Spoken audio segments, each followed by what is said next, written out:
Exams are the modes of evaluation of our knowledge, patience, and skills, by virtue of which we can reproduce on the answer sheets with all the subtleties whatever we have learned, practiced, and experienced. Hence, there's nothing to get afraid of exams. So, why this exam fear? नमस्कार मित्रों, मैं हूं अखिलेश अरुण और आज मैं discuss करूंगा exam fear के संबंध में। टर्निंग पॉइंट के प्लेटफॉर्म से हमें खुशी है कि परीक्षा के इस मौसम में हम विद्यार्थियों के लिए ये वीडियो समर्पित कर रहे हैं। ऐसा कुछ भी नहीं है जिससे परीक्षा से डरा जाए, क्योंकि परीक्षा का डर परीक्षा तक ही रहता है और उसके बाद नहीं रहता। यानी परीक्षा का डर बहुत ही वोलाटाइल होता है, जो समय सापेक्ष होता है।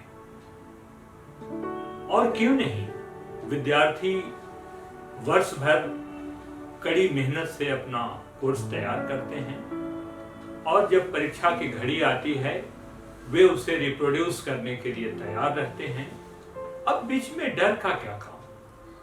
असल में जो माता पिता, गार्जियन, वेल विशर्स के जो होप्स होते हैं, अल्टीमेट होप्स कहें, उसके चलते विद्यार्थियों में एक डर पैदा होता है। और कई बार बच्चों को लगता है कि शायद हम अच्छा परफॉर्म नहीं कर पाए, लेकिन डर का कोई कारण नहीं होता है। अगर आपने तैयारी अच्छी की है तो आप परफॉर्म भी बेहतर करेंगे, रिजल्ट भी अच्छा होगा, आशा के अनुरूप होगा। तो आज हम बात करते हैं कि एग्जाम फेयर के क्या कारण हैं, क्या सिम्टम हैं और क्या क्या उससे बचने के उपाय हैं। तो सबसे पहले इनके कारणों पर विचार करते हैं। What are the symptoms of exam fears? पहला कारण है गुस्सा आना। शॉर्ट टेम्पर्ड हो जाते हैं बच्चे और जरा जरा सी बात में उन्हें गुस्सा आता है। ये एक एग्जाम फियर का सिम्टम है। भूख कम लगती है, प्यास ज्यादा लगती है और पसीना भी काफी आता है। ये बहुत बड़े सिम्टम हैं, क्योंकि ऐसा कोई कारण नहीं होता। मन में जो एक मनोवैज्ञानिक दबाव है परीक्षा का, उसी के कारण ऐसा होता है। परीक्षा के भय से बच्चों को नींद भी कम आती है और नींद कम आने से ही भूख कम लगती है और कभी कभी सिर दर्द भी होता है और हार्ट बीट्स भी थोड़ा बढ़ जाती है। उसके बाद मन में एक नकारात्मक विचार आता है, शायद बहुत अच्छा नहीं कर पाऊं, मेरा 95% प्लस नहीं आ पाए, या इस तरह की कई बातें। क्योंकि कई बार पेरेंट्स जो हैं बच्चों का कंपैरिजन भी करते हैं और उसके चलते भी बच्चे दबाव में रहते हैं। तो हम यूं कहें कि बाहरी दबाव ही परीक्षा से डरने के बड़े कारण होते हैं। और ऐसा देखा गया है कि परीक्षा से 1-2 दिन पहले बच्चों को हल्का बुखार भी आता है, लेकिन इसमें डरने का कुछ नहीं है। माता पिता को काफी फ्रेंडली व्यवहार करना चाहिए, इससे बच्चों को काफी राहत मिलती है और उन्हें एग्जाम फियर से फाइट करने में काफी मदद मिलती है। परीक्षा संबंधी डर को कम करने के लिए कुछ उपाय हैं, हम उन पर विचार करेंगे। सबसे पहले आप अपने स्वास्थ्य का ध्यान रखिए, अपने खाना पीना का ध्यान रखिए, क्योंकि भूख कम लगती है इसलिए कि आपके मन में नकारात्मक विचार हैं, आप घबराए हुए हैं, इसलिए खाना पीना ठीक कीजिए, हल्का भोजन कीजिए लेकिन पौष्टिक भोजन कीजिए। पानी पर्याप्त मात्रा में पीजिए, क्योंकि पानी का हमारे ब्रेन को स्टिमुलेट करने में काफी योगदान है। जूस ले सकते हैं और ज्यादा ठंडी चीजें ना खाएं क्योंकि तबीयत बिगड़ने का डर रहेगा। उसके बाद अपने इमोशंस पर ध्यान दें। जैसे डर जो है एक तरह का इमोशन है, उसी तरह से मन में किसी तरह का स्ट्रेस नहीं आने दें। हमेशा अपने आप पे भरोसा रखें क्योंकि आप ही तो वो हैं जो इस गोल को पार करेंगे, इस लक्ष्य को हासिल करेंगे।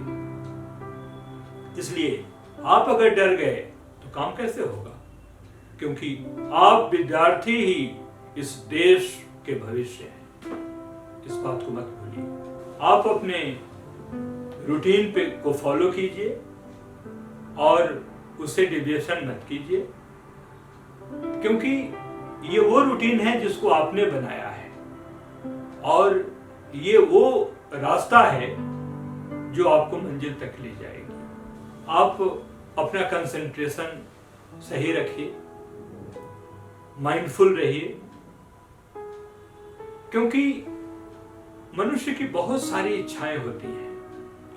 आप कुछ दिनों के लिए उन इच्छाओं से कहिए कि अभी ठहरिए, अभी हम एक लक्ष्य की प्राप्ति में लगे हैं, बाद में आप पर विचार करेंगे। इस तरह की भावना ज्यों ही आपके मन में आएगी, आप देखिएगा आपके अंदर सकारात्मक ऊर्जा, पॉजिटिव एनर्जी काफी प्रबल हो जाएगी। और परीक्षा संबंधी जो रिवीजन है उसको आप पीरियोडिकल रखिए।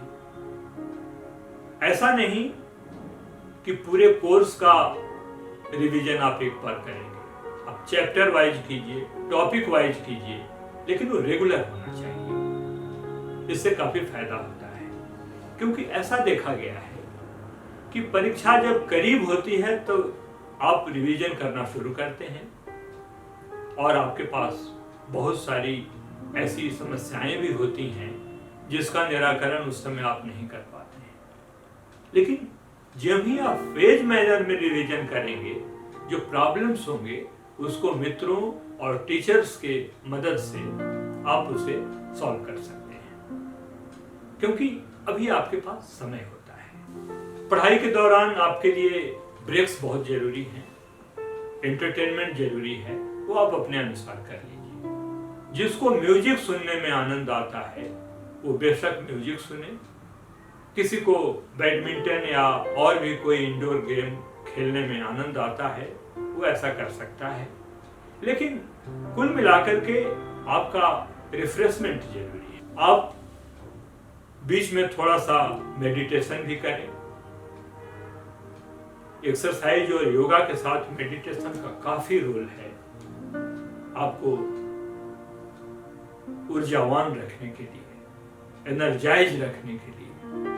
तो इसे न भूलें और आप सुबह उठते समय और रात में सोने से पहले बीच में भी कभी एक बार 2 से 3 मिनट का मेडिटेशन कर सकते हैं। और जैसा कि हमने कहा कि बीच बीच में रिवीजन के दौरान जो भी आपके प्रॉब्लम्स होते हैं आप उसको सॉल्व करते रहिए, अंत के लिए कुछ न छोड़िए, क्योंकि यही टालना, ये पोस्टपोन करना आपके लिए लास्ट में डर का कारण हो जाता है।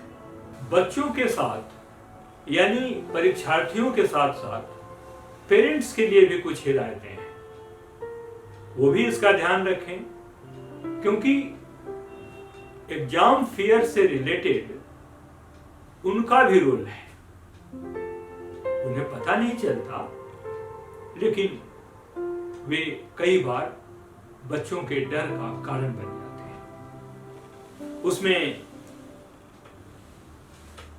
सबसे बड़ी बात यह है कि आप बच्चों से इमोशनली कनेक्टेड रहिए। आप उनकी खोज खबर रखिए, वो कितने माइंडफुल हैं, क्या तकलीफें हैं उनकी, आप पूरा उनसे कनेक्टेड रहिए। उसके बाद उन्हें संतुलित भोजन दीजिए, क्योंकि कई बार बच्चे खाना नहीं चाहते, तो जब बच्चे छोटे हैं